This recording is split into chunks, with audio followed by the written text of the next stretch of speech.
பொங்கல் பண்டிகை மற்றும் தொடர் விடுமுறைக்கு பிறகு மக்கள் மெல்ல மெல்ல சென்னை திரும்பும் நிலையில் தொடர்ந்து காய்கறி விற்பனை குறைவாகவே இருப்பதால் கோயம்பேடு சந்தையில் பச்சை காய்கறிகள் உட்பட அனைத்து காய்கறிகளின் விலையும் சரிந்து உள்ளதாக வியாபாரிகள் தகவல் தெரிவித்துள்ளனர்.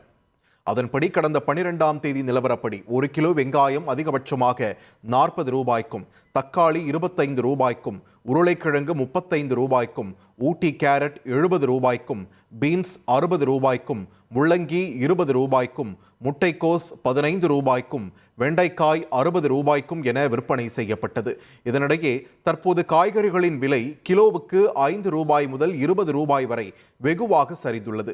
தற்போது 1 கிலோ வெங்காயம் அதிகபட்சமாக 32 ரூபாய்க்கும், தக்காளி 20 ரூபாய்க்கும், உருளைக்கிழங்கு 35 ரூபாய்க்கும், ஊட்டி கேரட் 60 ரூபாய்க்கும், பீன்ஸ் 40 ரூபாய்க்கும், முள்ளங்கி 20 ரூபாய்க்கும், முட்டைக்கோஸ் 10 ரூபாய்க்கும், வெண்டைக்காய் 30 ரூபாய்க்கும் விற்பனை செய்யப்படுகிறது.